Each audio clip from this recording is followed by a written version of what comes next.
Hey everyone. No music today for you, unfortunately. My chat attribution is broken, so I've got to figure out why Pretzel isn't sharing it, but not supposed to do it if I can't attribute the music, so I'm not doing it today. All right.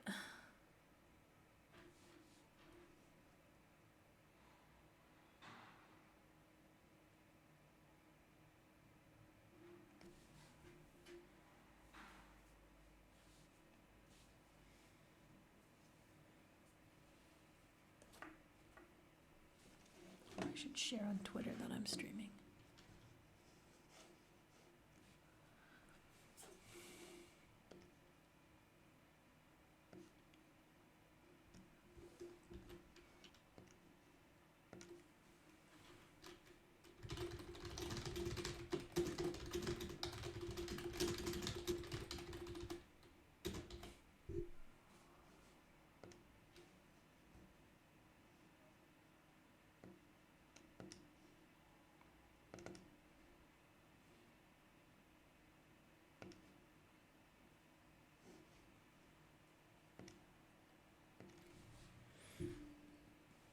All right, so I need to I'm making a vest for my husband, the Snook. And I need to cast on I'm just going to do a normal, I'm not going to do a long tail, I'm going to do a normal cast on because otherwise 200 and some stitches is a lot to try and actually get that right. I'm actually going to use the Denise needles today because I'm using an odd size. I'm using a 4.5 millimeter. That is, I think, a 7 in the US sizes.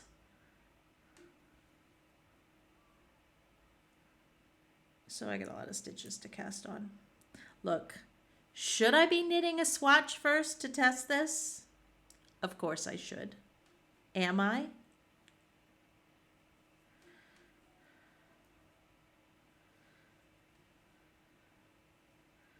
I mean, it's DK wool. It's a cable vest. I know that I knit tight when I knit cables, so I've basically gone up half a needle size. Kind of tempted to go up a full needle size. Should I go up a full needle size? Nah, we'll go up half a needle size. So 4.5 for the ribbing and 5.5 for the body.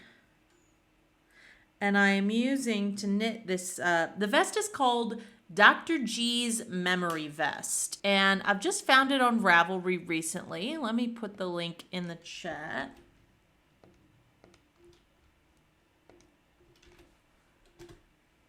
So that's the link on Ravelry. The person who designed it did it in memory of someone, and someone who had Alzheimer's. And so the way you get the pattern is you actually don't donate to Alzheimer's research, and then the person will send you the pattern. The person's name is Kirsten Kapoor. So I thought that was really cool, and I like the pattern. I like knitting cables, and with this needle size, this should knit up pretty quick. The pattern's actually written front and back separate, but yeah, I'm going to do it in the round, of course. Why wouldn't you?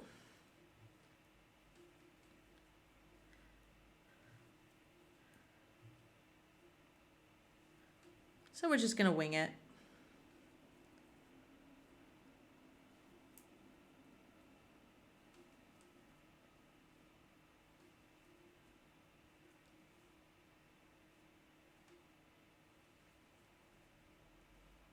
And obviously, I finished Orkney.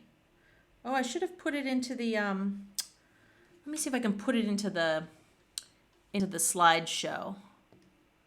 Can I actually add to the, oh yeah, I just need to put it in that folder. Let me just add that photo so you can see how it turned out, because it turned out really great. Obviously, I'm wearing it, but I've got a better photo of it.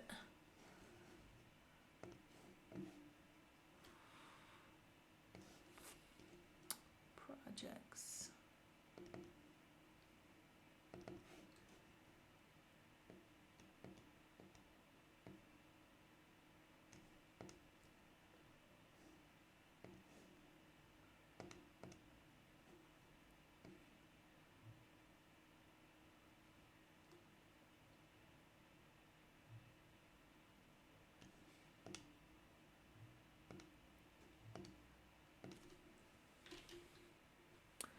Save in Twitch projects.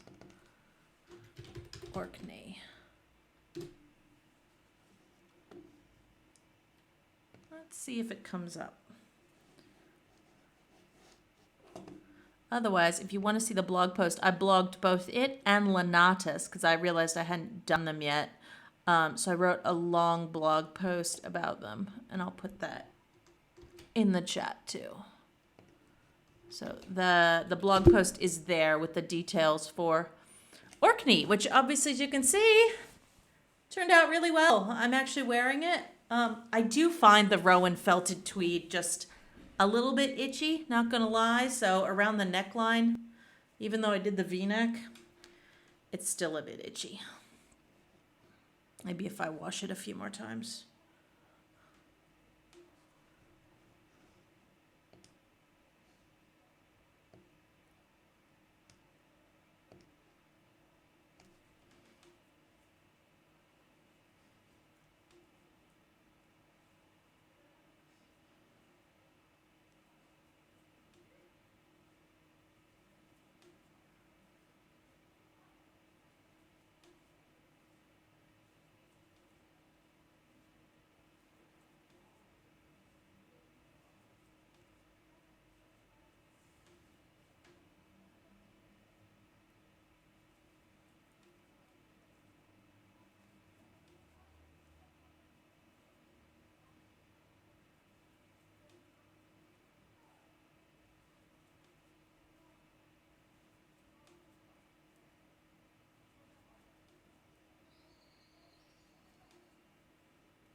So I'm just doing a cable cast on.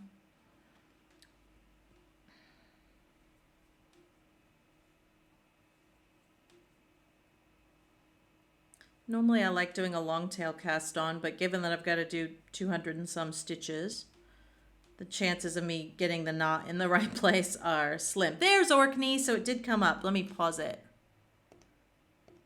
So you can see there in the slideshow. So there's the full view of Orkney. So my short sleeves, it's a sort of tunic length. I'm very happy with it. And my the neckline turned out really well. If you look at the blog post in the chat, you'll see. So I did, and you can see it here actually. It's 2x2 corrugated rib, but I did work out how to do a centered decrease in it. Even though most of the tutorials online for centered V-neck decrease are for 1x1 ribs, so I kind of had to invent it for the 2x2. All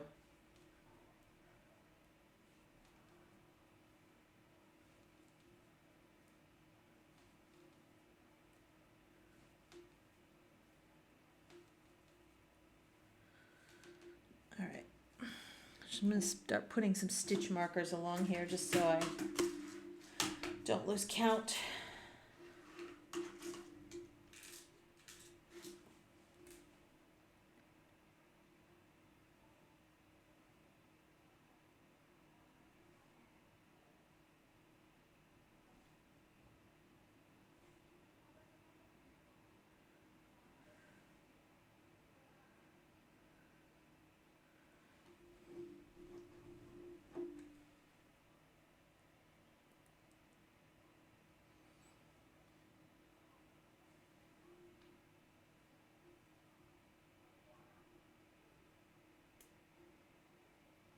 Is 50, I think. Just double check again.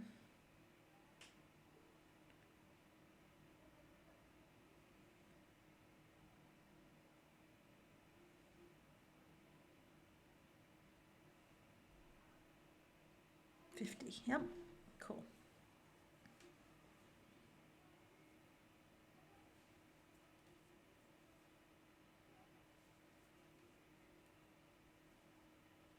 I'm trying to make sure I don't cast on too tightly. Yeah, this is going to be the waistband.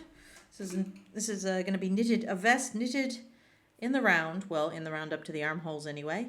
From the bottom up.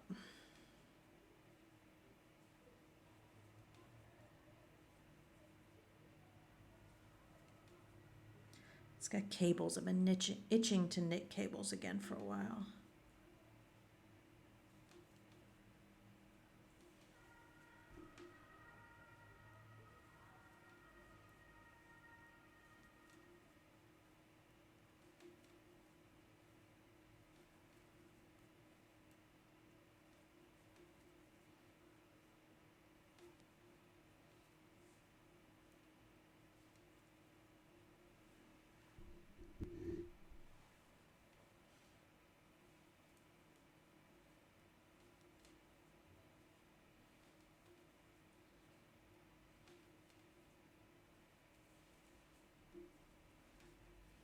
I tried to do a center pull ball, but I could not find the end in the middle, so I'm coming from the outside, which annoys me, means it rolls around, but unless I was prepared to tear out the entire inside of the ball, I couldn't find the end.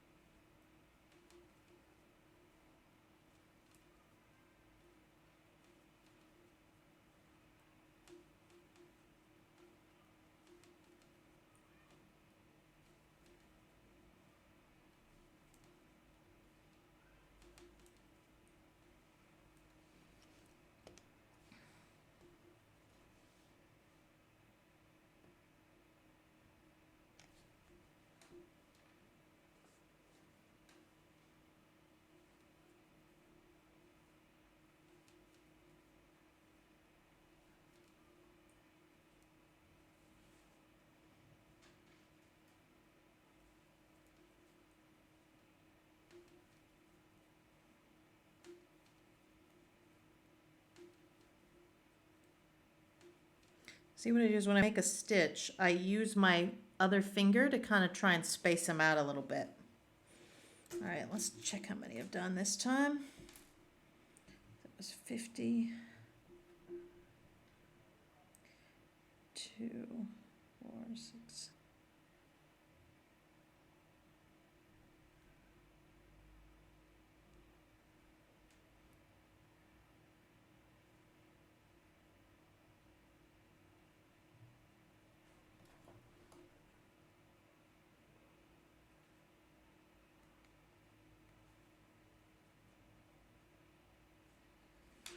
About halfway. So they're going to be bunched up on this needle quite a bit. I could actually extend it. It's one of the advantages of the Denise is it has several cable lengths. So I can actually extend it a bit. Use a connector.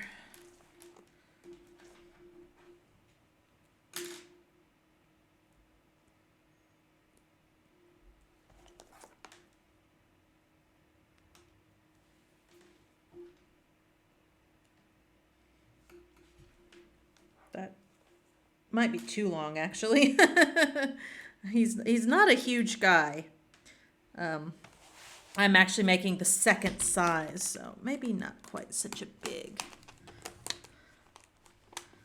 Let's just extend it.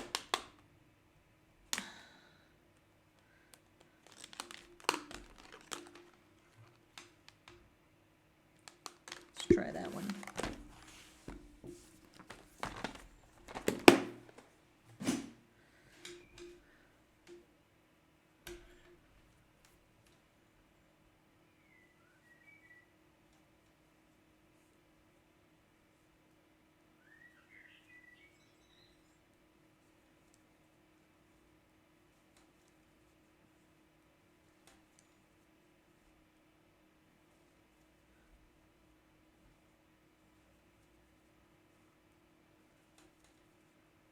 I should count those 50 again, just to be sure.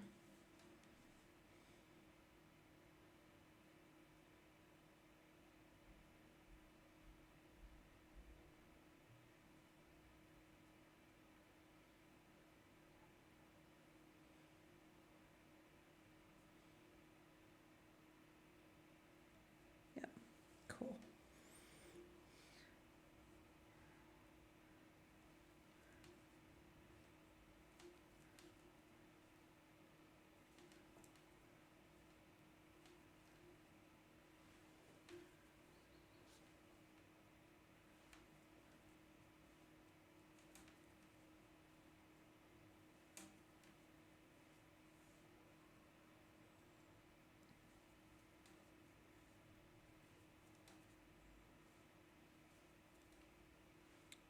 get actually on in shot so you can see what I'm doing.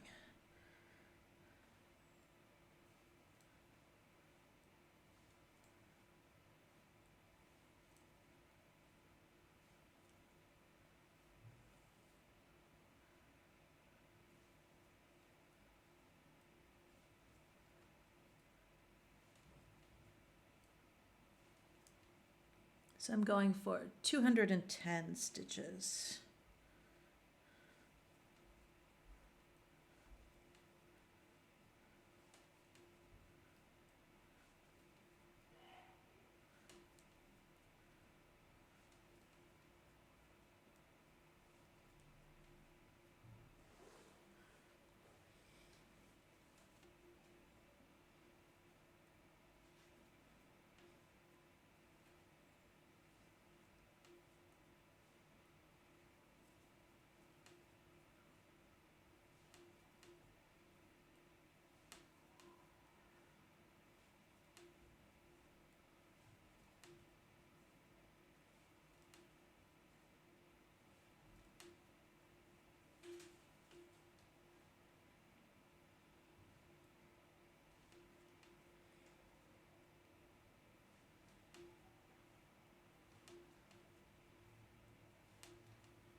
Spread them out along the needle.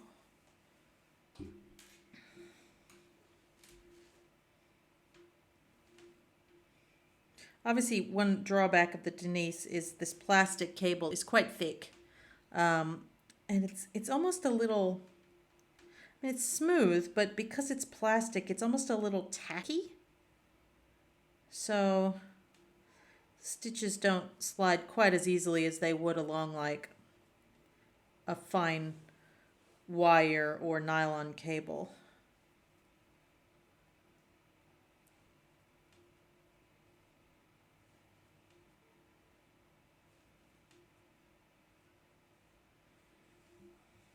Count the next lot.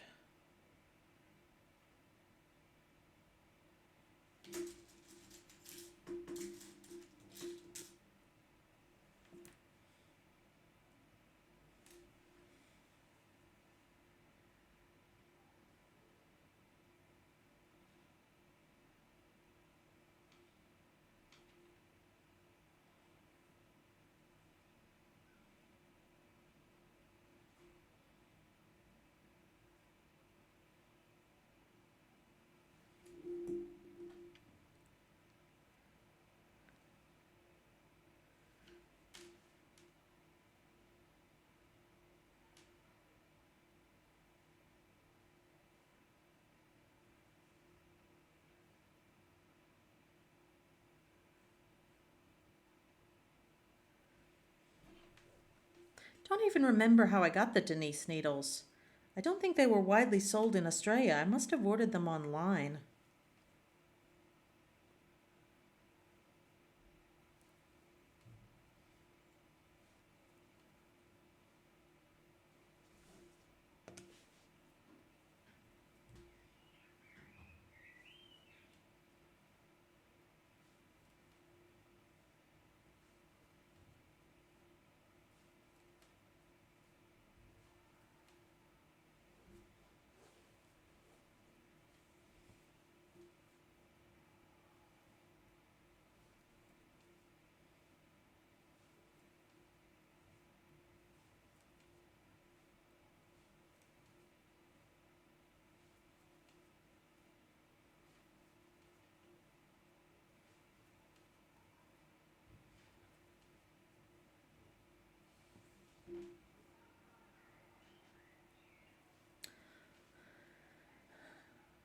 I'm starving. I actually went on a really long bike ride today. Well, really long. 27 kilometers, which is nearly 17 miles. Long for me. My husband and I went for a ride here in Munich because it's spring and the sun was actually out, and I've been cooped up in this house for far, far too long.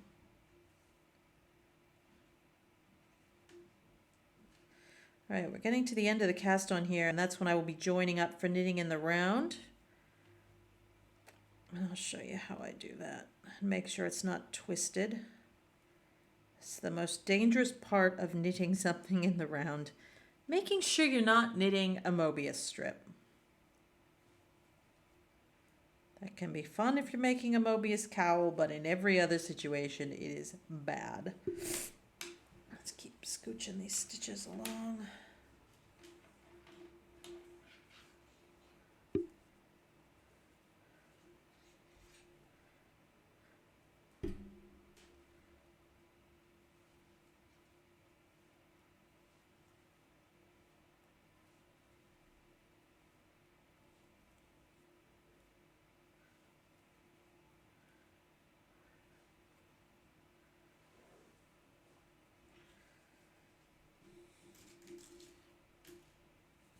Actually, I don't need a marker. So I'm doing what, 210? Yes, so I need to do 60 for this lot. So, right? So I've got 50, 100, 50. Yes, and then I need to do 60. Yeah, I put the markers every 50 stitches, which you think would make it pretty obvious, but I've actually missed entire lots of 50 in the past.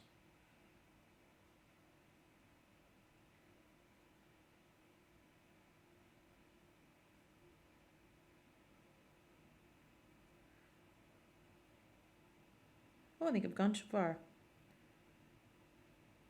Just a bit. I think that there should be 60. Let's just double check again.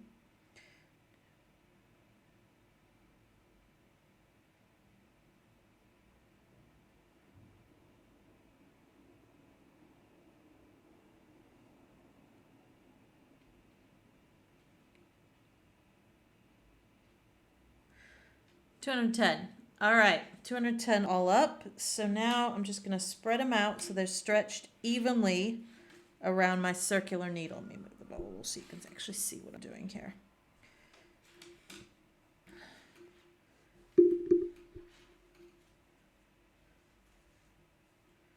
So the way I make sure it's not twisted, so that's the working wool end there, and that's the tail, is I'm making sure that the cable, that cast on edge there, is on the inside all the way around.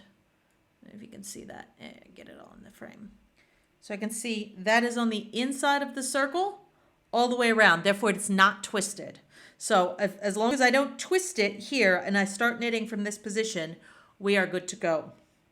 So I'm actually starting with, oh, before I do that, what I want to do is put some markers to mark the front and the back. So I don't need these counter markers anymore, so I can take them off. So that's 60. Actually, hang on. So 105 is actually where I need to put the marker. So that was 60. And that's 50. So that's 110. So I actually need to go back 5 stitches from there. I might use a plastic one for this. So 1, 2, 3, 4, 5. So that is halfway around. So that will be my divider between the front and the back. Come on. Okay. You know, with cables, I like to use stitch markers to mark out the different sections of the project. So as we get into the actual pattern, you'll see I'll start using more stitch markers to mark out the different motifs and such. Then I will use one other marker here to mark the start of the round. So blue will be the start of the round. Okay, so again, my cable is all on the inside, not twisted. ready to start knitting with a twisted rib. So I'm actually gonna scooch my stitches all the way around here, and I'm ready to start. And I'm gonna do the trick. It's a nice way to sort of lock the join together of transferring the last stitch on each needle. Just stretch these around. I'm actually going to, hang on. I'm going to take the last stitch on, first stitch that I cast on, I'm just going to swap it with the last stitch that I cast on, just to kind of reinforce the join a little bit between the two. All right, and then there's my end. I'm ready to start, and I'm going to slip my stitch marker on there. This is the start of the round, and I'm actually ready to start knitting. Don't use the tail. Start knitting my twisted rib. So for twisted rib, I'm going to knit one through the back loop. Well, that's going to take forever. Knit one through the back loop. Purl. And that's pretty much it, isn't it? Yeah. So normally for a 1x1 rib, a knit stitch, you'd be going in the front here like that. That's a normal knit. But for a knit one through the back loop, I'm actually going to go through the back leg of the stitch. So I'm going to knit from that position, then put the wool between the needles and do the purl. So it's a 1x1 rib, but the twisted knit stitch is going to just give it a slightly different look. So this pattern calls for a twisted rib.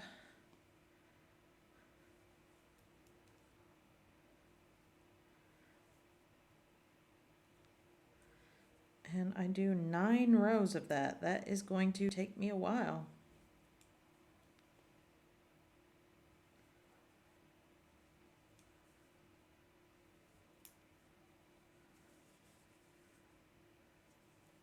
And it's going to look like there's a bit of a gap where the round starts, but that's okay. I'm just going to gently scooch my stitches around the needle here. Once you get a few rows on, it should move a little easier. I also haven't used these needles in forever, so I might need to sort of warm up a little bit. So kind of remember to knit through the back loop.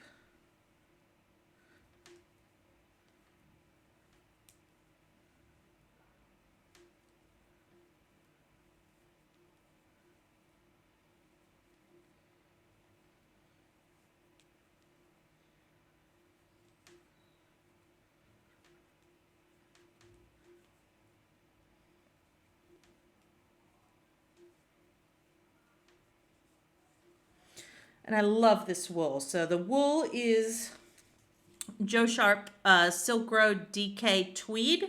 So 85% wool, 10% silk, 5% cashmere. It is so soft. You can wear it next to your skin. This color is called, I believe, butternut. Yeah, butternut. So it's sort of a lovely caramelly color. Which my husband's very lucky. He can wear pretty much any color and he looks good in it.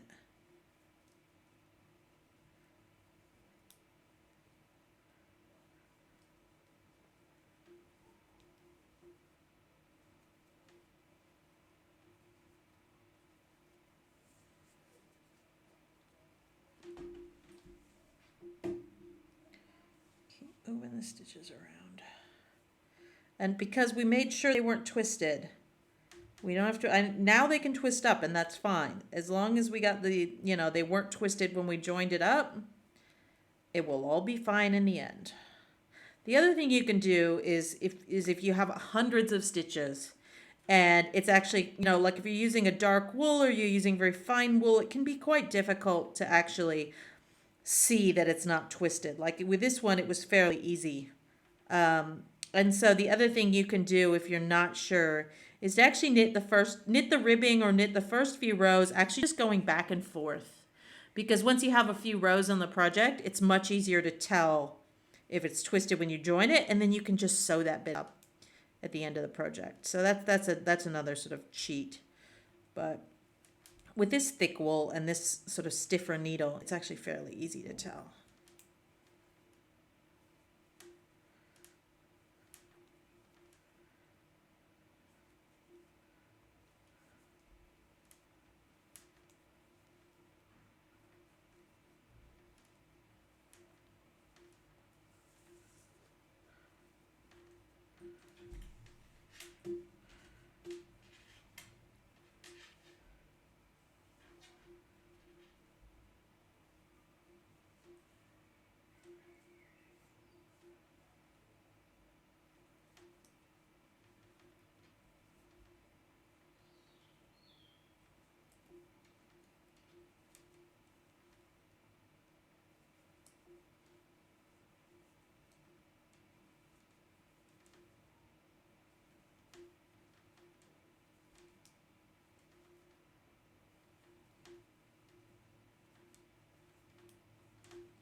If you want me to do it slower, or you have any questions, feel free to reach out in the chat.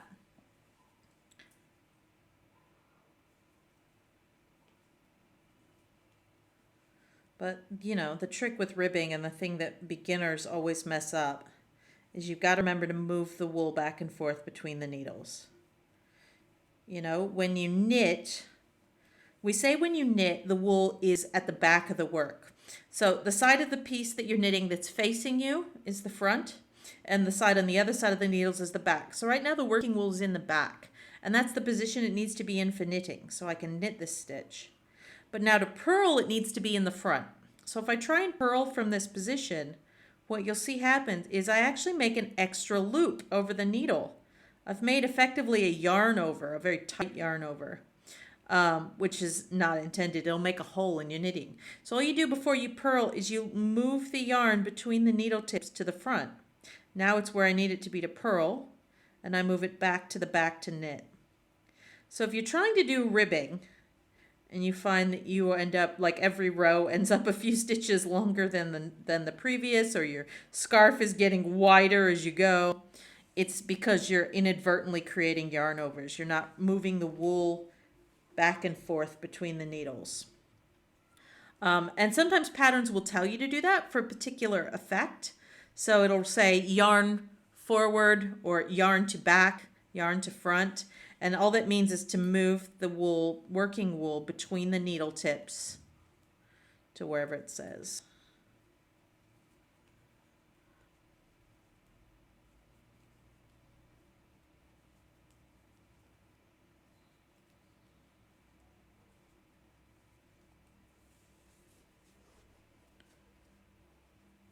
I'm very annoyed that my music isn't working.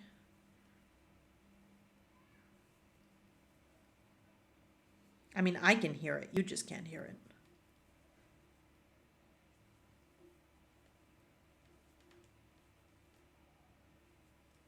So hopefully you can provide your own music.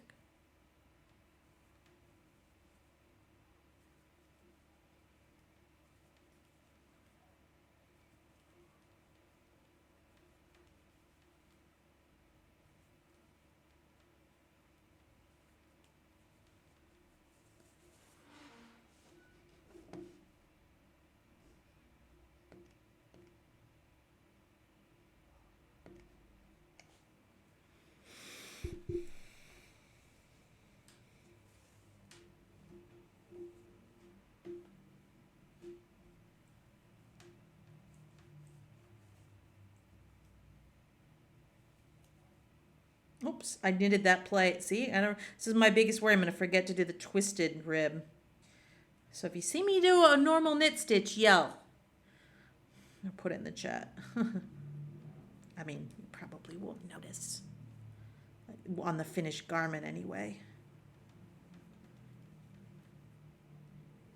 All right. That's the halfway point, so I'm just going to slip the marker from one side to another.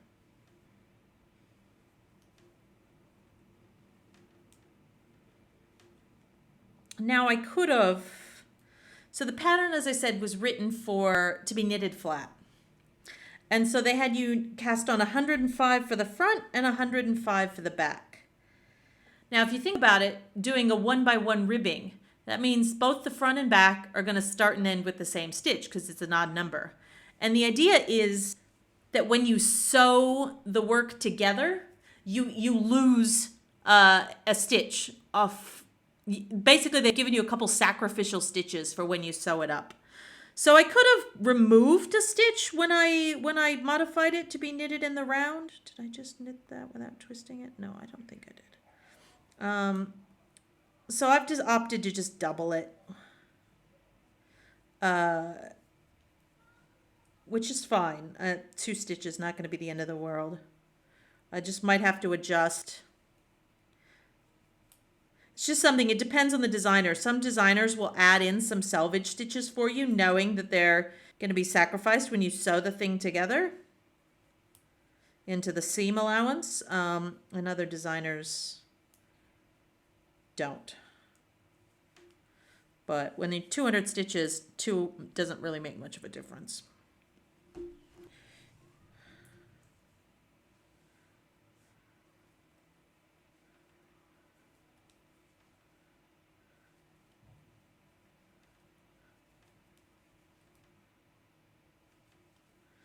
Such a joy to work with chunkier wool after, you know, Lanatus, which was like in fingering weight.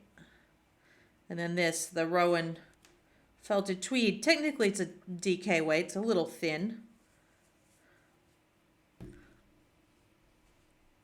And only working with one color instead of multiple.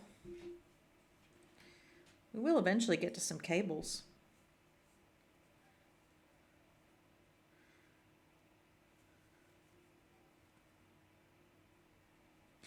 So sometimes when I stop, you'll see me stop to figure out, was I on a knit or a purl? So if I stop there, I mean, the way you can tell is if you look along the bottom of the needle, you see the bump. Every other stitch has a bump.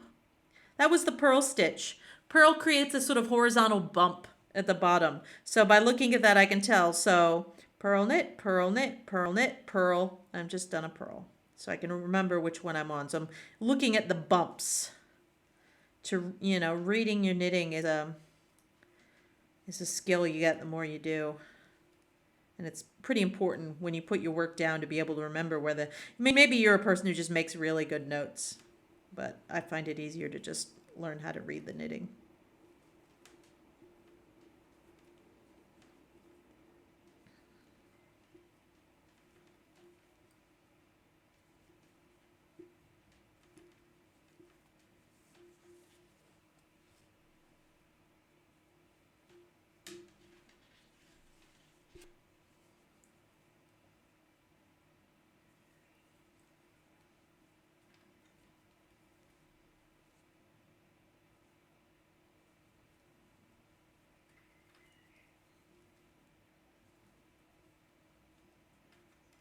Oops. I really love this Joe Sharp wool. I bought this. I bought a pack of, how many do I have? 10?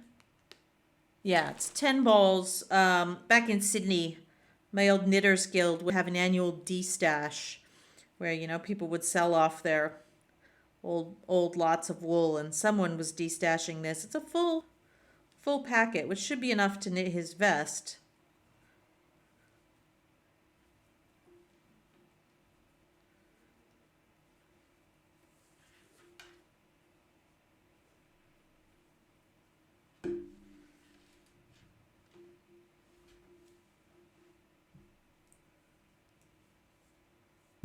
Okay, that's remember, blue is the beginning of the round. So I'm nearly done one round of this.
Okay, so that bump, so there's a purl, knit.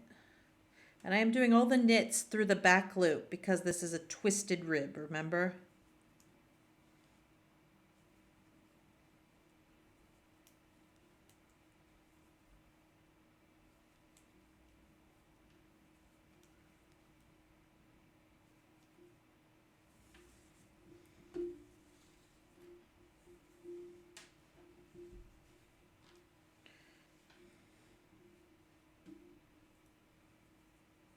Stop periodically and smoosh everything around. Okay, that was a knit, purl.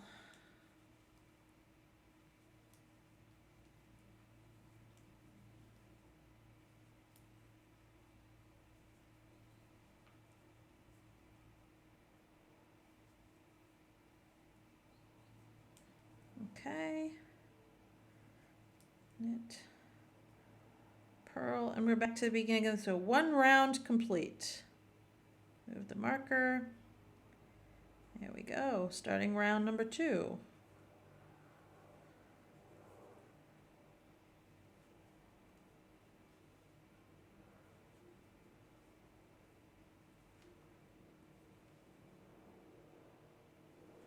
This one's going to go a little slower. Like the getting into the back of the knit stitch is a little harder because, you know, when you twist it, it sort of tightens the stitch up a little bit, and it actually means it's a little harder to get the needle in there to do so I'm about to do the knitting through the back loop. So I'm actually going to kind of, you know, I use my other finger to kind of push it.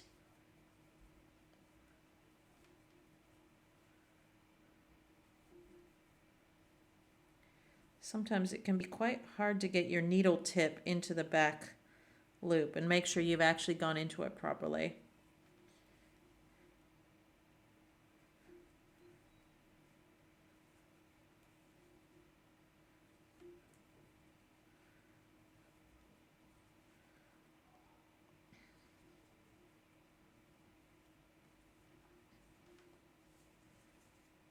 So you can see the stitches, it's a bit more sort of a distinctive rib, like it makes the knit ribs stand out a little bit more to do those twisted stitches.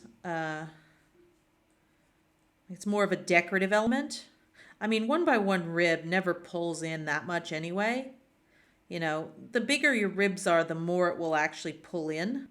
1x1 is actually the least elastic. I mean, other than, you know, corrugated ribbing like this.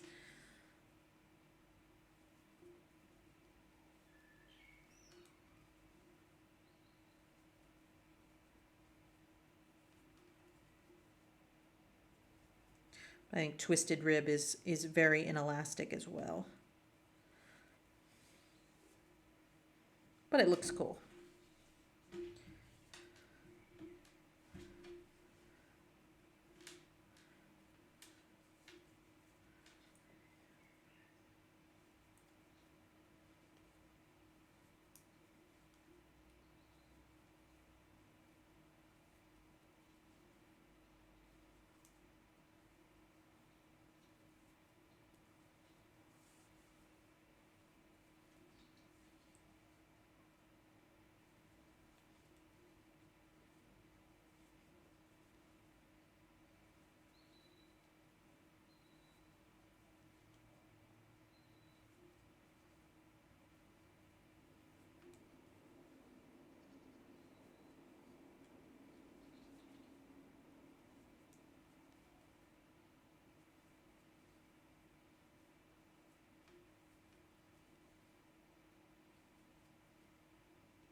Oops.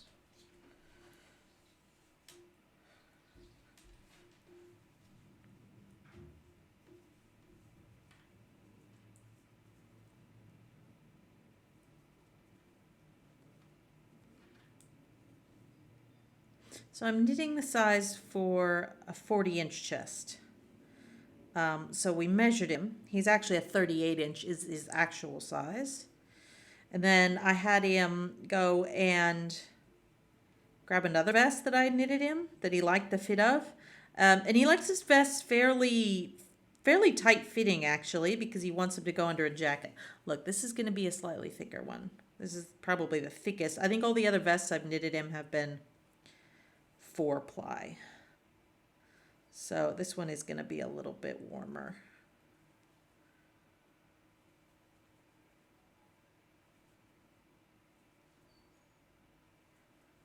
But the one he had was 40 inches, so I'm going for 40.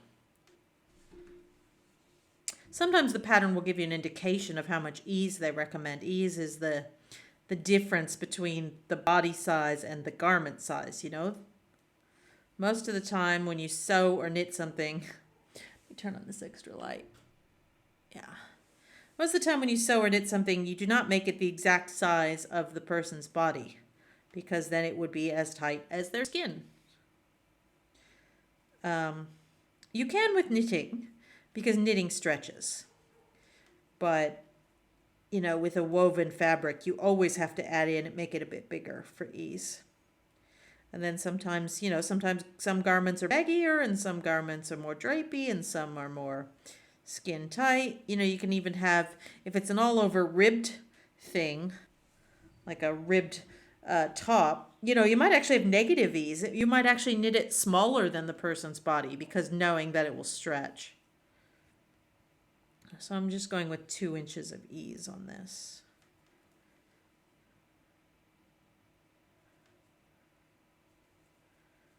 But as discussed, I did not knit a gauge swatch. Naughty Kris, hashtag YOLO.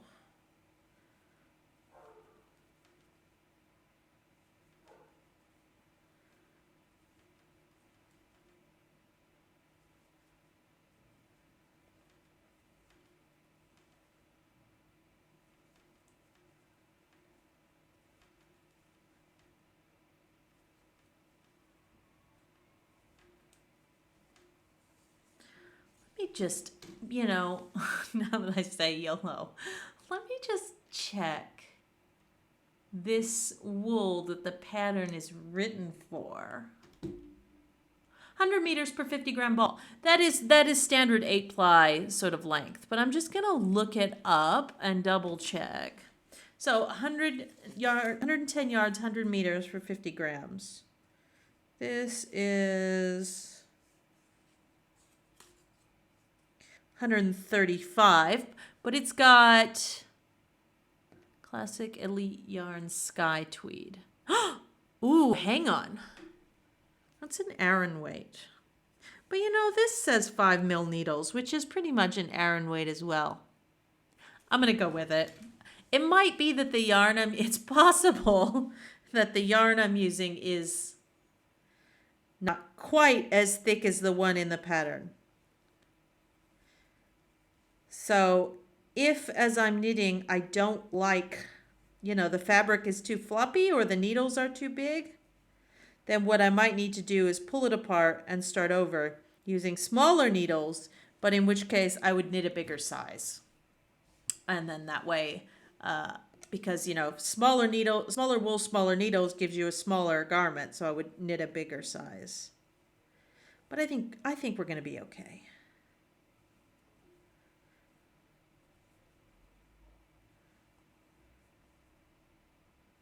I mean, this says DK, but the tension, you know, usually I was used to work in a knitting shop. The tension on the ball band, here's a, you know, pro tip.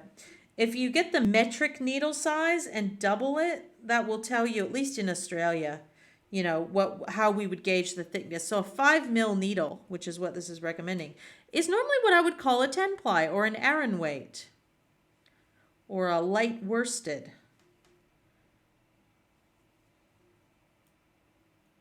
Even though it says Silk Road DK tweed. DK double knitting is normally done on a 4 millimeter needle. So it's already slightly thicker. I think it's going to be fine. It certainly feels thicker than the Rowan felted tweed that I did the Orkney out of here. Oh, my shoulders are sore from that bike ride.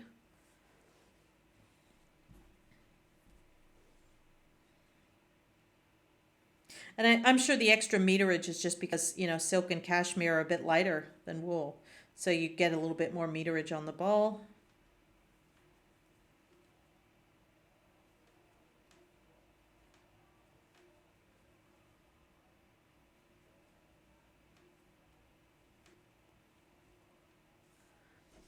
Other thing I can check on it is 9 wraps per inch. So there is this metric wraps per inch.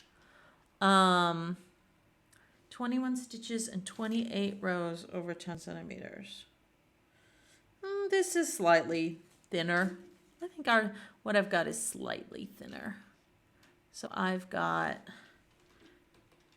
Joe Sharp Silk Road DK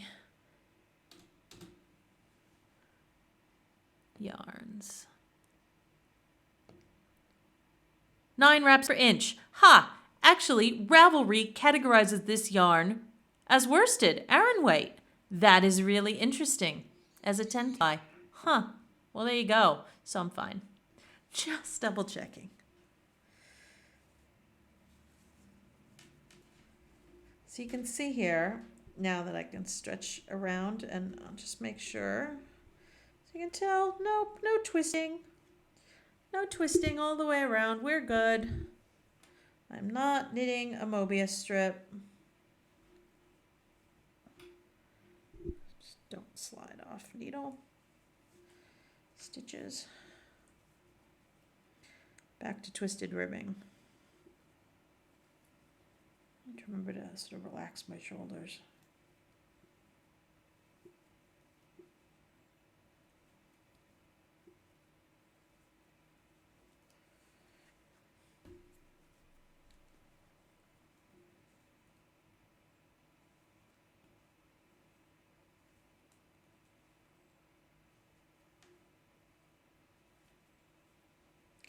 I actually kind of like the bluntness of these plastic. I mean, it's plastic. Most people prefer to knit with wood or something, you know, but I actually find, you know, sometimes wood or bamboo can catch a little bit.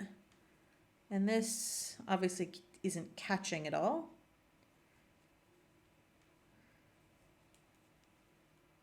And they're pointy enough that I can sort of dig into that back loop, but not so pointy that I'm at risk of splitting any stitches, which is good. Only problem is the stupid cables are so thick and plasticky that things don't slide very easily.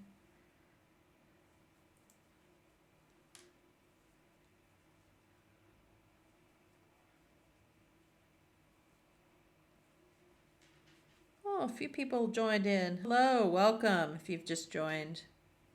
Sorry for the lack of music today.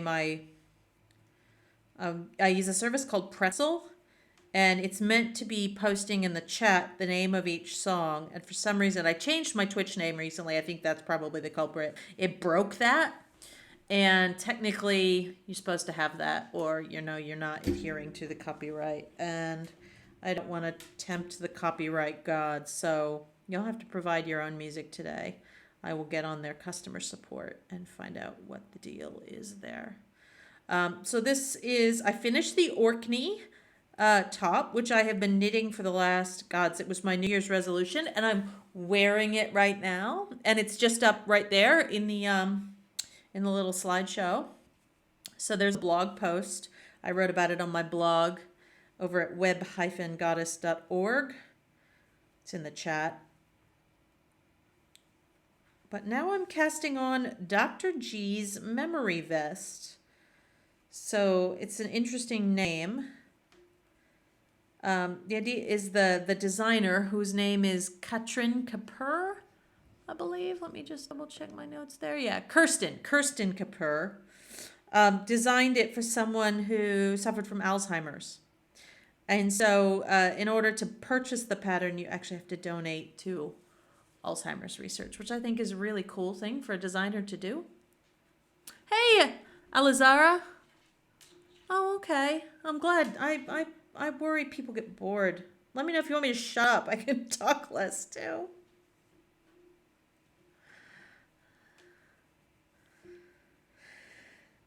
I've got music. I can hear music. I find it, I like to knit to music.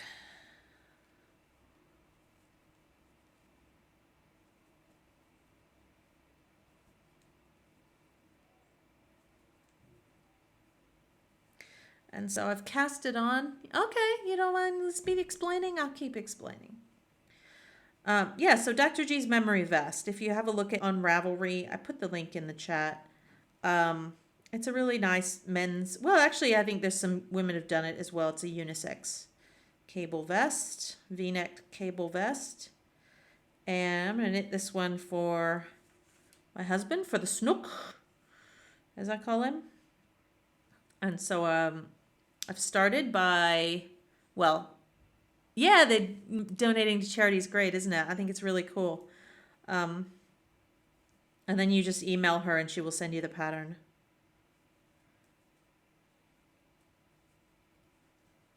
So I measured him. I brought him up and I measured him and then I cast it on. And now we're doing twisted ribbing. So each of the knit stitches is being knit through the back loop.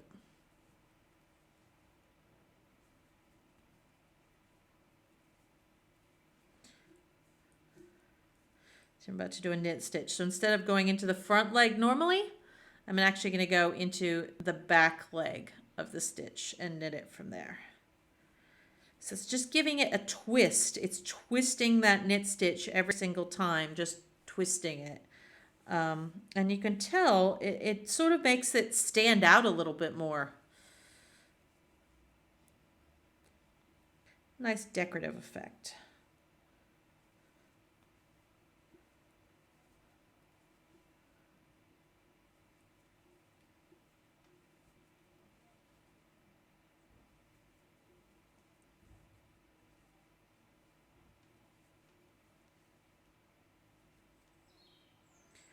Scooch the stitches around this needle. So the pattern is written flat. You knit the front, you knit the back, you sew it together. Ugh, I hate that. So I am doing it knitted in the round. No reason not to. So I cast on double the stitches for the front and the back and basically just knitting it in one piece. Up to the armpits, of course. At the armholes, then I will have to do the front and the back separately, but that's okay. Okay, round 2 complete. That's the blue is the start of the round. So I've done 2 rounds out of 9. Ribbing is so boring.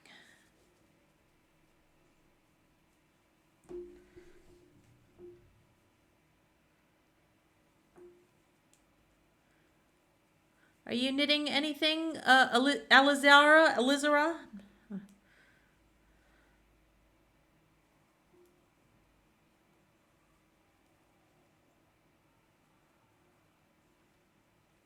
You know, we've got a big 4-day weekend coming up for Easter. I'm looking forward to getting some dedicated time on this. It's actually lucky I was able to. I was actually supposed to give a big presentation on Wednesday for a conference. I'm in Munich. The conference was supposed to be in Antwerp, Belgium. They made it, of course, online virtual because of COVID, but they've actually canceled it this week. They postponed it for a couple months, which means otherwise would have been stressing and preparing for my presentation today and probably not knitting. So lucky all of us. Conference postponed. You haven't knitted much yourself? You found you prefer working in the round? You're working on your first sweater, so it's a simpler pattern. Oh, nice! Congrats! I mean, people get very afraid of jumping up to a sweater, but it's just more knitting, really, than a scarf or a hat. If you can do any of those, you can definitely do a sweater. And honestly, my first few garments, the knitting is the easy part. Seaming it and getting it to look right, sewing it together is really what makes or breaks a pattern. So doing it in the round is often, it sort of just removes that variable. Just wish more patterns were written in the round.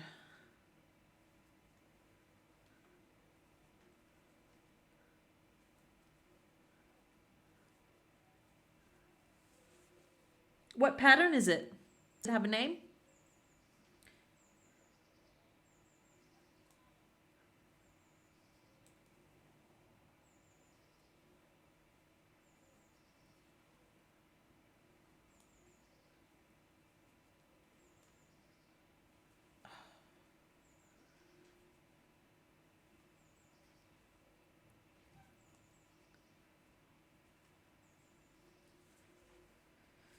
So I'm using the Denise interchangeable needles for anyone who hasn't seen them before. So, these are old school. Like, nowadays people get like the Chiagu or the Knit Picks or, and I've got some of the Knit Picks. But these are the first interchangeables I ever bought many years ago. And look, they're great. They get the job done. They've got sort of a clicking motion to join, and you get like multiple lengths and connectors so you can connect them up, and you get some stoppers so you can, use them as straight knitting back and forth too. They're great. They're old school. They're plasticky, as you can see, I have to sort of stop continually and push the stitches along because the cable is sort of thick plastic. And so I haven't used them in probably years. I actually had the knit picks out to do this on, and thought, what? Let's go back to Denise. I haven't used Denise in a long time. And I mean, plastic is a bit easier on your hands than metal. These actually have a little bit of flex in them even. Okay, it's called worsted sock arms. Okay. And so you like the idea of not having to sew much as you pick up the arms. Yeah, definitely. I'm going to look it up. From Tellybean Knits. I actually put my last two jumpers on Ravelry. I haven't been on Ravelry in forever lately. Worsted sock arms. Oh, I see. I get it. It's sock arms because you kind of do, multiple colors on the arms, huh? Self-striping and gradient yarns. Oh, that's cool. But you're actually making it a solid color. Or are you using a stripy yarn or something? That's neat.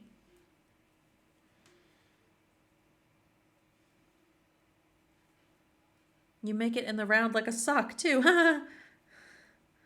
Fun. I like that pattern.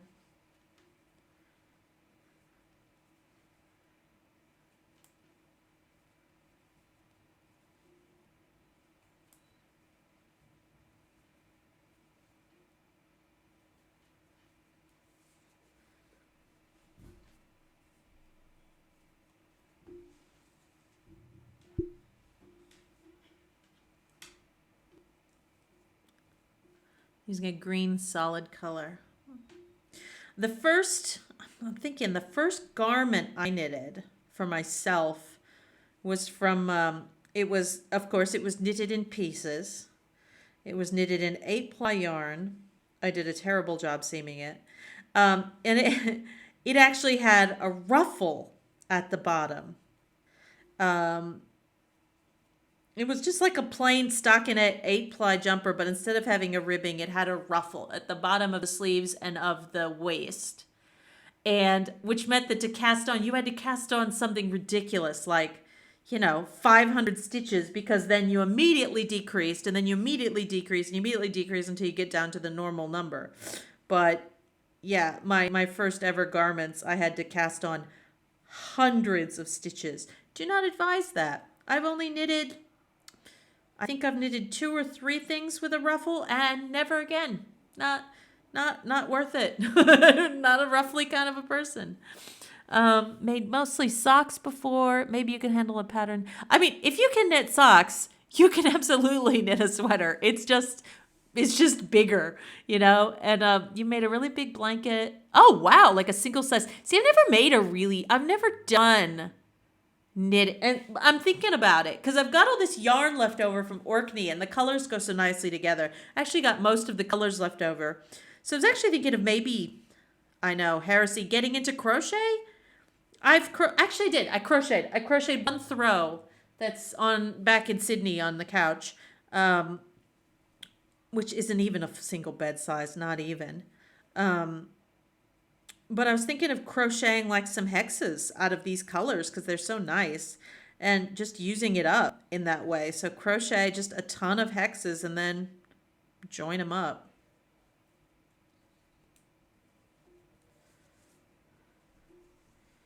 Don't know.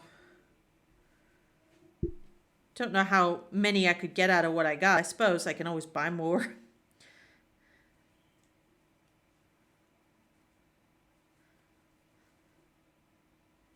Making a blanket out of Rowan felted tweed seems fairly decadent. Yeah, it's a good idea. I mean, I I bought what was recommended in the pattern, and obviously the pattern was originally intended to have long sleeves. So since I only did short sleeves, I ended up with a fair bit left over. My friend Sally's doing crocheted hexes, and so if I find it, what pattern she's using, I'll share it with you because hers look gorgeous. That's what normally I find. I mean, in Australia, there's a term we use called daggy. Normally, I find crochet a bit daggy, kind of dated and, you know, kind of dorky looking. But some of it, some of it is gorgeous. And so, well, and also I am kind of daggy myself, so that's okay too. But yeah, if I can find a nice hexie, I'll share it.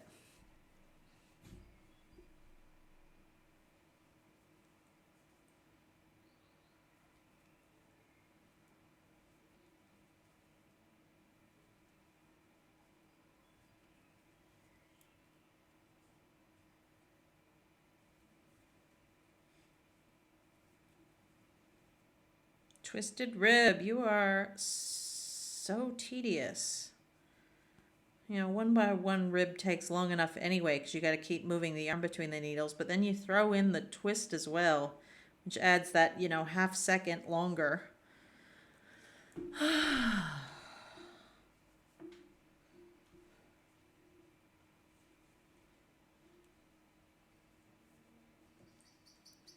It'll be fun once I get to the cables.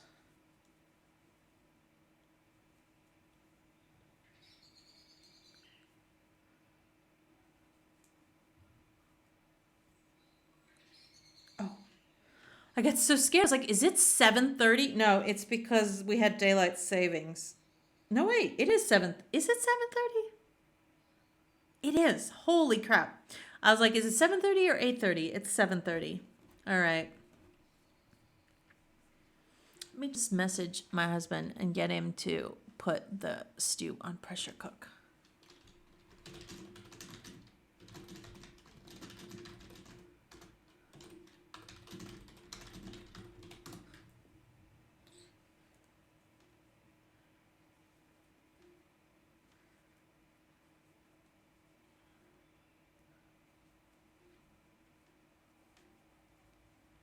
I've got a slow cooked stew going downstairs in the Instant Pot, but I actually didn't get it on till like 5 o'clock. It's 7:30 in the evening in Munich. It's 7:30 in the evening here. But like it's just been daylight savings was last night.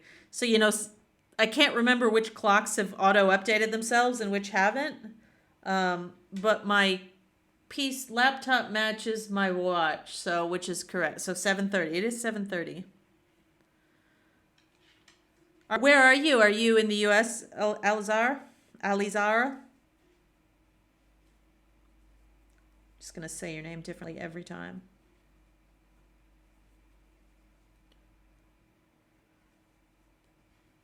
You're in Sweden. Do you know? Okay, can I ask you this? So I'm in Munich. I can't wait to visit Sweden, once all this nonsense, like the whole point of moving to Europe was to get to travel. Someone told me that the average Swede eats like 310 cinnamon rolls a year.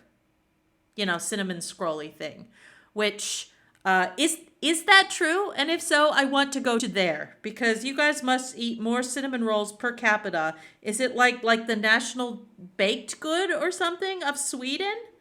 Cause that's amazing.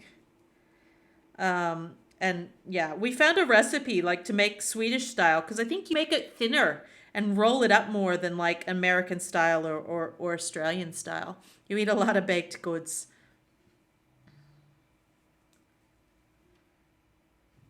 Yeah, I have a colleague in Stockholm, and so I messaged him, and he was like, "Actually, I think that number's a few years old, so it's probably actually higher than that." I was like, "Wow, you do like the cinnamon rolls, huh? Amazing."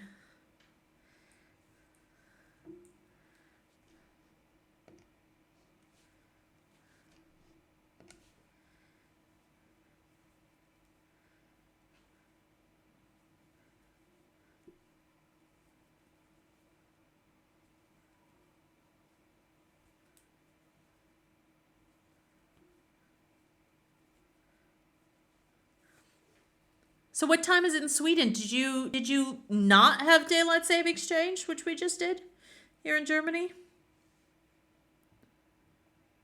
Fika. I have heard of fika. Yes.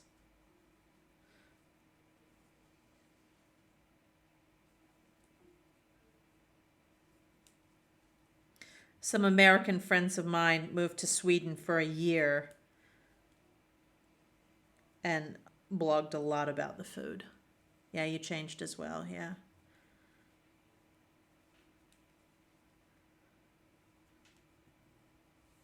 I imagine it's going to stay late, quite late for you now. Stay light, quite late for you now. Um, all right, nearly back at the beginning.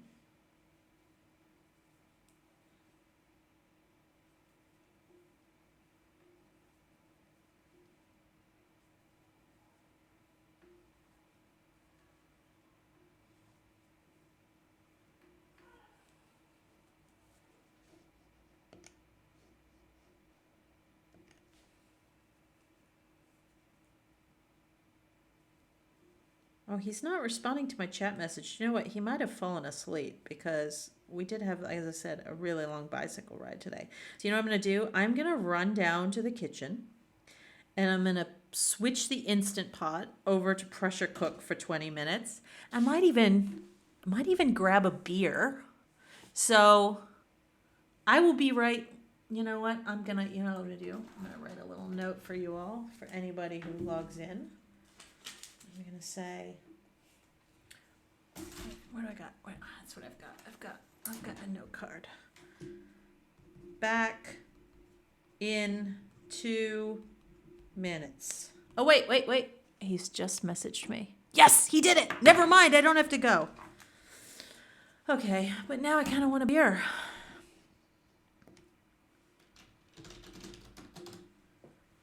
That was anticlimactic, wasn't it? I thought I was going to get a beer out of it. Yeah, he got it. He got it. Just needed to switch the machine to pressure.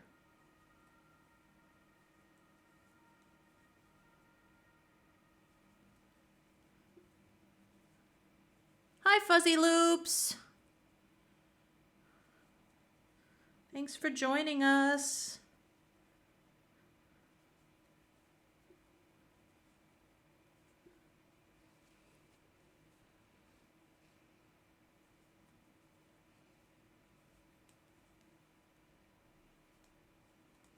Oh, we're nearly done with round 3 of twisted rib. I am making a vest. Let me share the link in the chat. It's called Dr. G's Memory Vest. So it's a cabled vest I've made 2 things in a row now for me. So it's about time to make one for my husband. So I'm making him a sleeveless vest. And it's knitted out of fairly thick wool. This is, worsted weight. So it should go pretty quickly. And I'm adapting, bookmark it. I'm adapting it to be knitted in the round instead of knitted flat. Once we get up to the cables, if you come back next weekend or Easter, I'll probably be on the cabled bit. One of the things I do when I cables, I don't use a cable needle. There's a technique called cabling without a cable needle. All right, there's the start of the round, so we're on to round 4. And so I'll be teaching that, I guess, for whoever's watching. Once I get to the cables, I'll be teaching cabling without don't grab the tail. Cabling without a cable needle.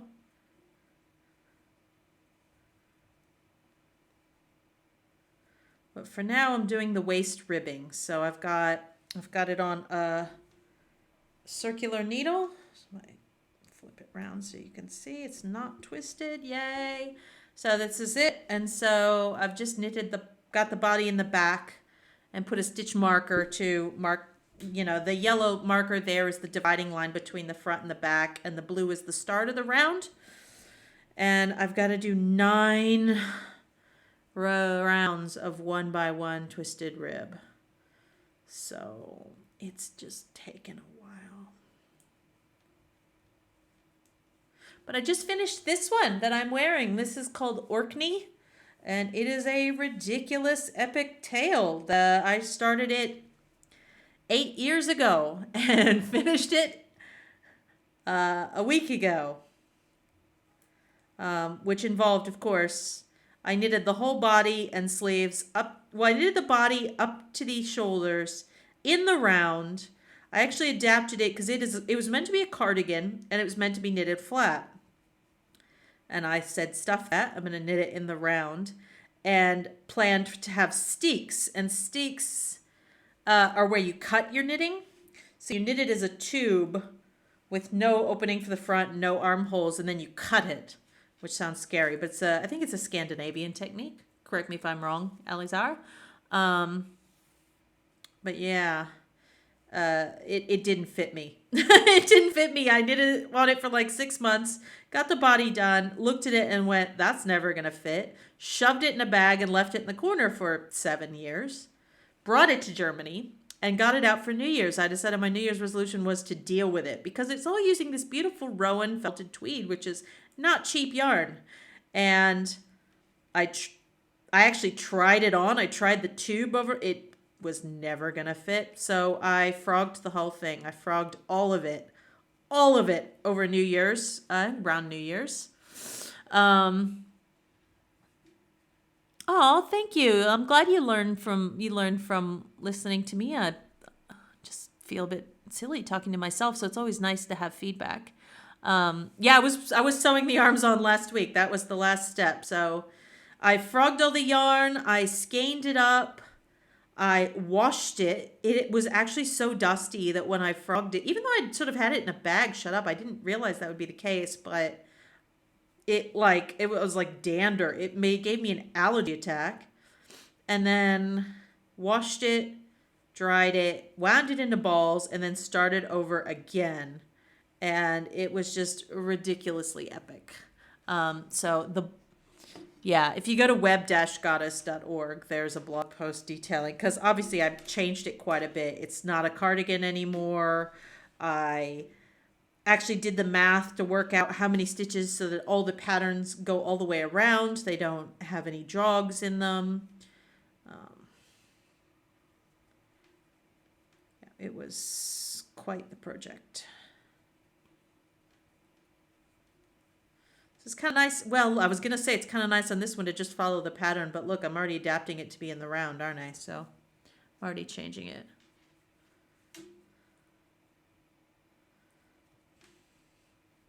Thank you. I'm pleased with how it turned out. I'm pleased that I got a garment out of it in the end. I follow Marie Wallen, the designer of the Orkney, on Instagram now, and everything she designs is gorgeous, but I mean, I think she's one of those designers that like comes up with a chart for the motif and then just kind of applies it to a garment.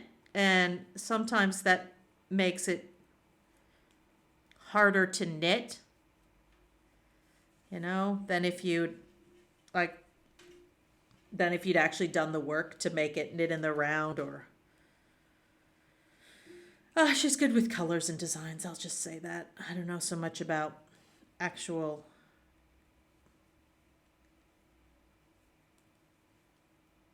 pattern writing. Maybe that's just Rowan's house. Maybe it's Rowan. Maybe it's not Marie. Maybe it's actually just Rowan.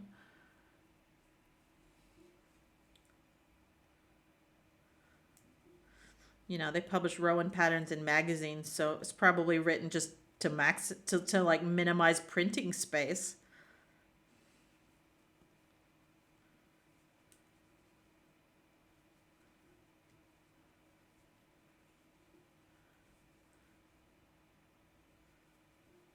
That's why I like PDF patterns where the designer can be very verbose.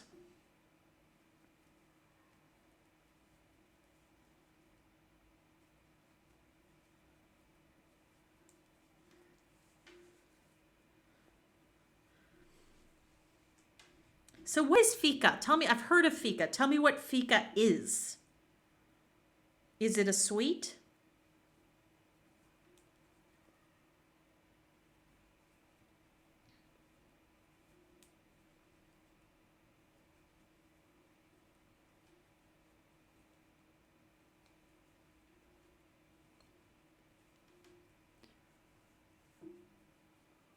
Yeah, how they yeah, I'm sure I've mentioned it. Like, it's one of the problems with the fact that historically knitting patterns, the medium was the printed page. You either bought it in a book or you bought it as a leaflet, and therefore, ink and paper are at a premium, which means that we've designed all these shortcuts, all this shorthand for how to write a pattern, a pattern with multiple sizes will have all this shorthand in it that make knitting patterns quite impenetrable when you're starting out as a beginner. When the reality is if you start from the view that a pattern is going to be distributed electronically, there's a lot more you could do. You can, for example, I've seen patterns where there'll be multiple PDFs because the shaping on a petite garment is very different to the shaping you need on a larger garment for a full bust. So, you actually can have different versions of it. You could have charts versus having it written out in words. One of the things, I've given a talk in the past many years ago at tech conferences about the need for a standardized knitting pattern language. And so there was someone proposed called KnitML, which is a markup language for knitting patterns. I kid you not. Unfortunately, it's long abandoned. You can find it if you go to, Google it and go to archive.org. You can find the original KnitML pages, and the supporting software might still be up on SourceForge. I'd love to get it working, but I don't write Java. But the idea is that if we could write patterns in a way that are understandable by computers, it allows some really cool operations. So, for example, a computer could check if the pattern had errors because, it could do the math on each row to make sure that the number of stitches was correct. I could instead imagine that I input the size I want, and it would just spit out the pattern exactly for that size. I wouldn't have this thing, this current pattern I'm working on has 5 different sizes. So I've got to be sure I'm knitting the right instructions. But why not? Why not just generate the pattern custom for me with only my instructions? Maybe, you prefer knitting in Swedish, Alizara. You could generate it in Swedish. I could generate it in English or German. Probably not German. I'm not that fluent. If you preferred using words or knitting flat, it could be written out that way. If I prefer in the round and with charts, it could be written that way. It would be great. Unfortunately, it would also require every designer in the world to go back and rewrite their patterns using this new language. And of course, that's not going to happen. So it was abandoned. But it's, that's the dream, really. I mean, or alternatively, we teach a computer to understand knitting patterns as written, which is tricky because everybody writes them different. There's no standard. Okay, fika. You tell me about fika. Sweet baked good and cookies. It's also a meet up with friends and family and have a fika. Oh, nice. Okay. As we say in Australia, tea and a bicky. Biscuit, bicky. Australians love shortening things and adding E on the end.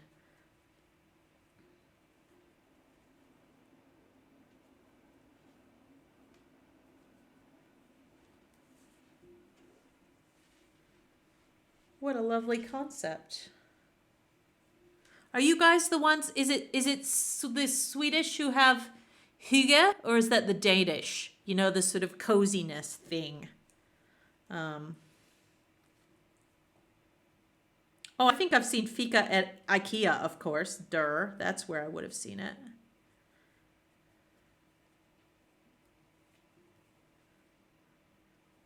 Sydney has the largest IKEA in the southern hemisphere. It's huge. Uh, the Danish have the hygge, which is, coziness.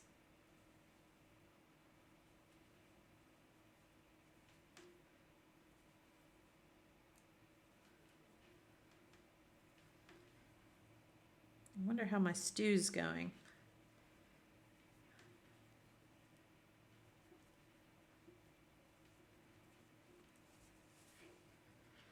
Okay, so the twisted rib, you can really see, it really makes the knit stitches kind of pop more so than they would in a normal 1x1.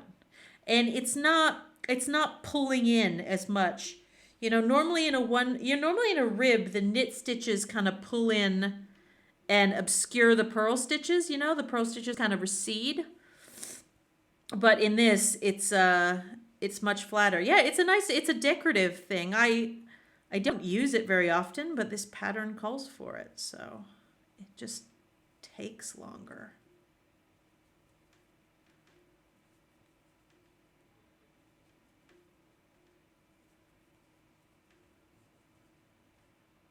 Oops.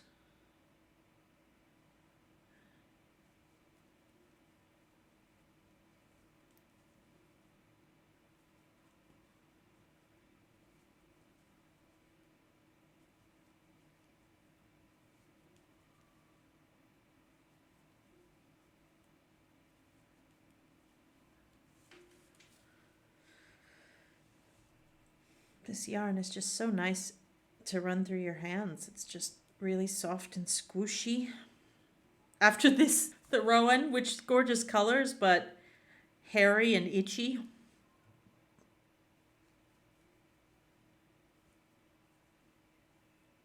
You love to be able to easy translate patterns. Oh, yeah. So your mother, yeah, I imagine like there's so many patterns in English. It would be quite hard.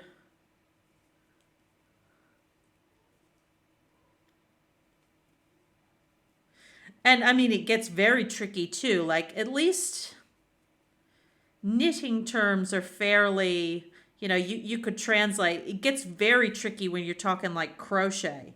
Like, one of the challenges with crochet is American crochet and British or Australian crochet use the same terms to mean different things. A double crochet in like America is actually like a single crochet in Britain or something like that. Don't take, it's something like that. And so you actually have to know which variety of English your crochet pattern is written in before you can actually crochet it. So yeah, that's even harder. It's another reason I don't crochet. Okay, it's the beginning of the round again. Four rows done.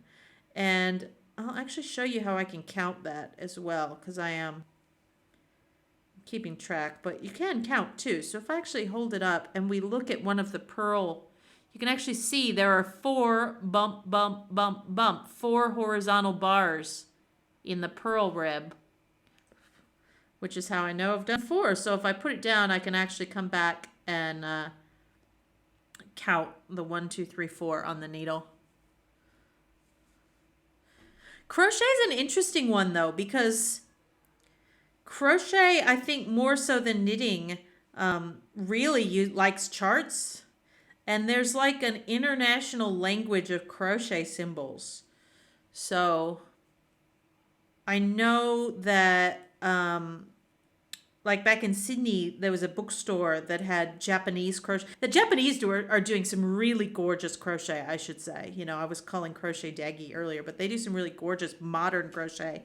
And all the patterns are actually written in this charted language. So even if you don't speak Japanese, you can actually still follow the pattern because it's just symbolic. And I did look it up. I do believe there is a similar symbolic language for knitting because, again, even with knitting charts, everybody uses their own darn symbols to mean things. But there is a standardized language. It's just that, yeah, nobody in the knitting world actually uses it.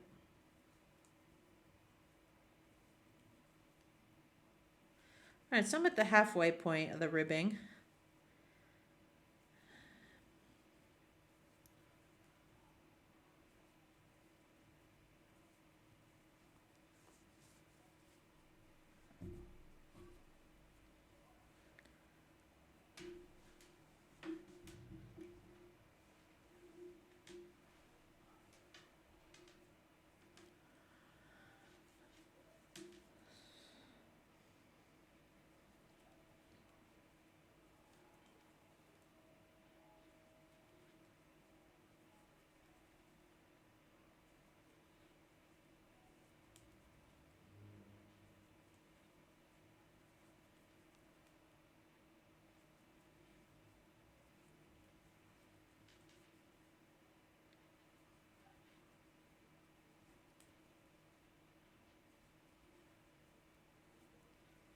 Should stop and stretch every now and then.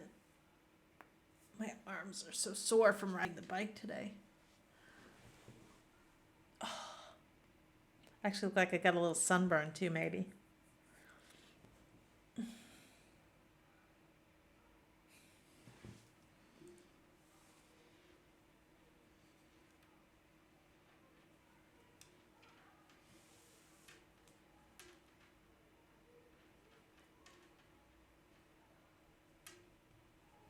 Circular Knitting Workshop by Margaret Radcliffe.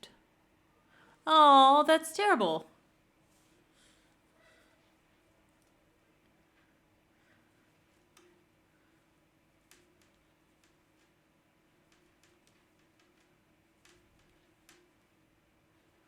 That's annoying. Yeah.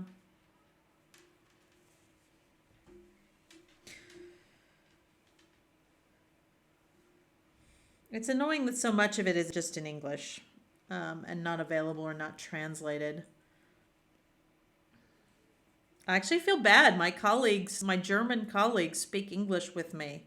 I guess they want to practice their English, but I'm not getting a lot of practice on my German, especially because of lockdown. Like, I don't go out, so I'm not interacting with the general public. She loves the idea of knitting in the round, but can't quite figure it out. Yeah. I mean, what about YouTube videos? Then at least, even if she can't understand them, she can at least see what they're doing.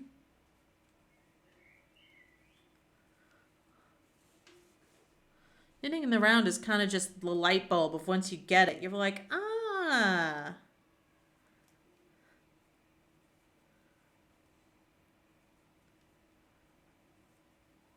And then you can start sort of adapting patterns to it.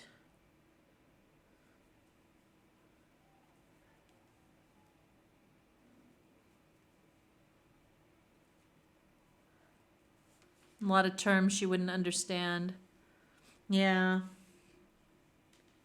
Yeah, I mean, I learned from books. I appreciate people who are book learners.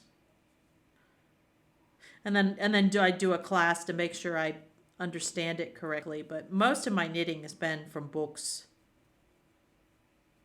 I learned to knit in my 20s from a kid's children's learn to knit book.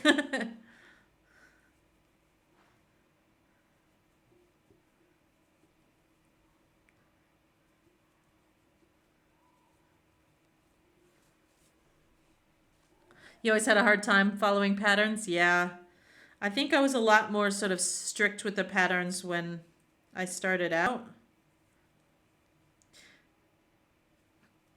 There's a book I read on a Kindle version of it called, I think it's called Knitting for Anarchists, something like that. But it's really good. You should read it I think that's what it's called. But it's like, it's basically pointing out that you can chuck the pattern, that we shouldn't be beholden to patterns and talking about how you can adapt them and how you can, once you know the basic principles of things, how you can kind of mix it up. Yeah, I should check it out.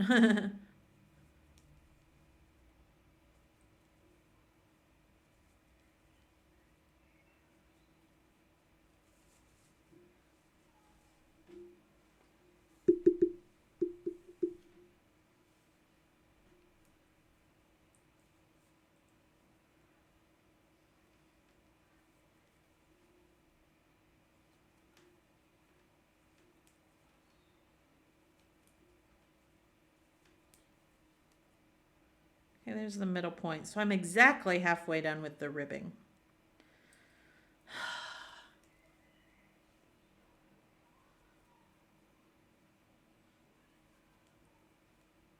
I don't think you're going to see me get to the cables tonight.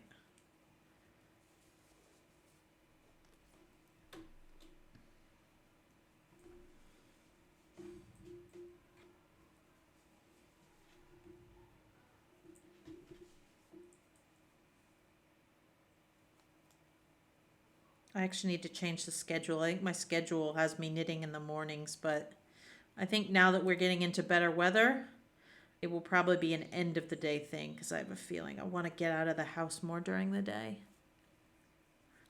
Otherwise, I'm getting cabin fever.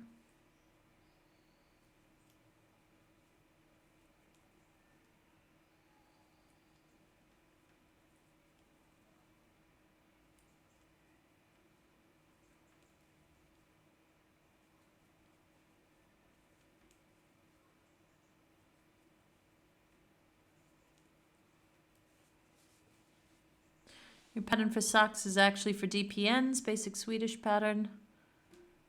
Oh, nice. Yeah, I haven't knitted socks in a. I did a pair last year. I mean, I went through sort of a sock knitting. Yeah, I think once you get the hang of socks, everybody goes through a bit of a sock obsession. So I mean, I'm wearing hand knitted socks now. Actually, I've probably knitted 20 pairs, but I haven't knitted any. I knitted like one pair last year for Rudd, but I like doing them on two circulars, two 60 centimeter circulars, and doing both socks at the same time because I get very bored knitting the same thing again a second time. So there's a book by Kat Bordy, who unfortunately just passed away recently, called Socks on Two Circulars or something like that. I get the feeling if it's right or wrong, and then I memorize it. I've accidentally jumped from the heel flap and forgot the gusset. Well, if it fits your foot, you know.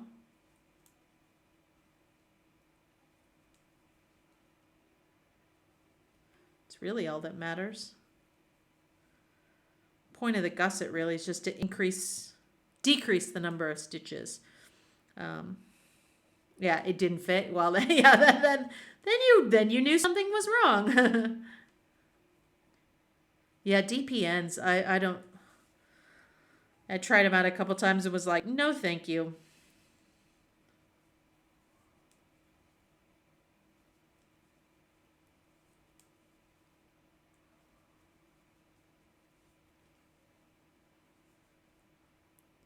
You have the patience to frog and redo? Yeah. Well, that's what I'm saying. You know, if this comes out too big or too small, I'll have to frog and redo it. I mean, I'll need to knit a couple. I'll need to knit a fair bit before I can sort of check it.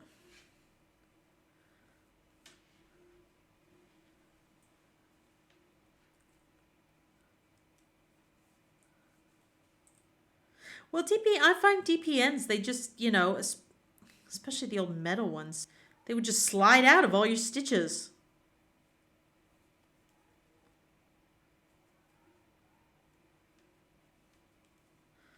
I'm so sick of twisted rib.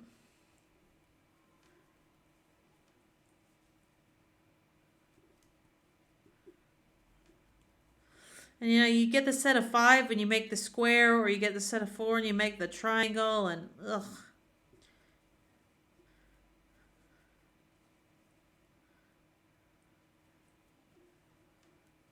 I actually got a pair, I got 2 pairs Addy needles actually made very tiny circulars. Hang on, I think I have them. Check these out. Where are they? Where's my tiny sock knitting needles? No. I've got a pair of the very, very, very tiny ones. 0.25. Yeah, there they are. Check these out. Like, the two circulars for socks was cat boardy. So yeah, these are actual sock knitting circulars. So because you can actually get the stitches to go around. But you see, they actually had to bend them so that you can get around. And they're such a pain. I think I did one pair of socks with them, and I'm like, I feel like a giant, like holding these. Like, they're you can't even get all your fingers on them. Like, and I know some people knit, you'd never be able to knit that way with them. You kind of have to hold them, like, they're a fun novelty, but I've never, magic loop, so much easier. That's just ridiculous.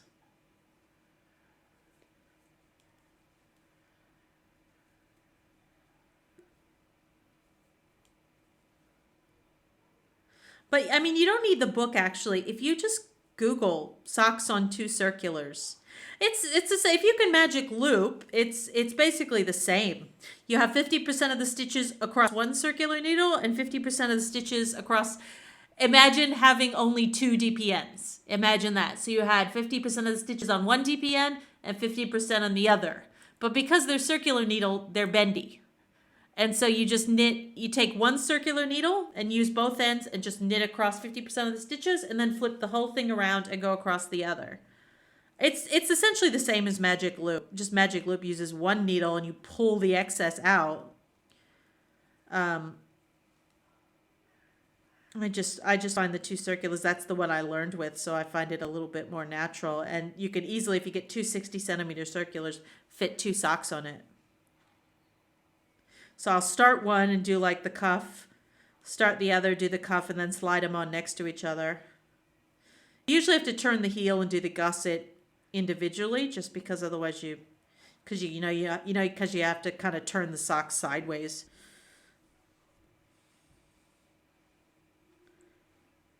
When you're picking up along the gussets and things like that. So you put the front on one and the back on one. Yeah, exactly. That's the easy way to do it. Put the top of the foot on one needle and the bottom of the foot on the other. It's just, normally when you get to the gusset, they have you knit the sock in profile. So you've got one needle with one side and one needle with the other side. So you do have to do a little bit of I usually turn the heels and knit the gussets one at a time and then slide them back on together to do the actual foot. And plus, since that, it's on circulars, you can try them on as you go too, which is great.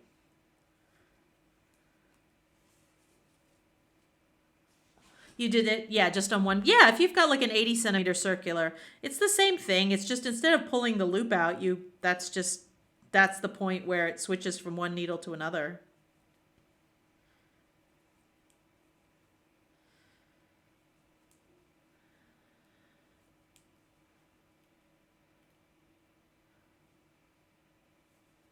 I'm just going to check on my dinner.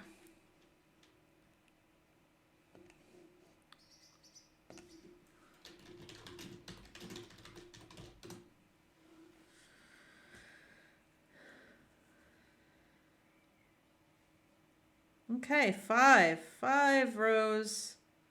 Yep, 5 purl bumps.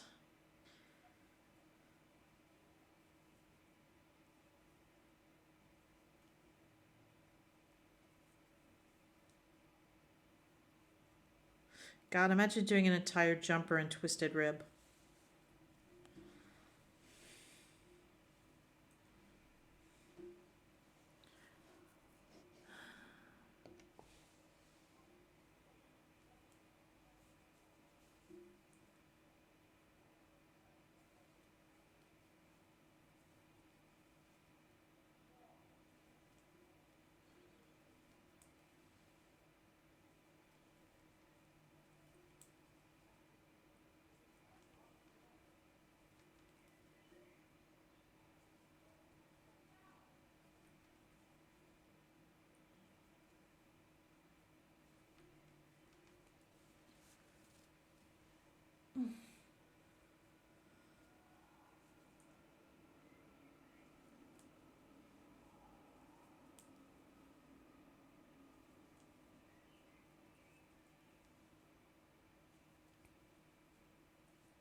Interchangeable circulars. You move them over and switch the cables.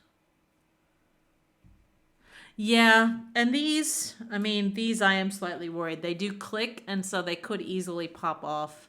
Um, all right, sounds like my stew is done, and I'm starving.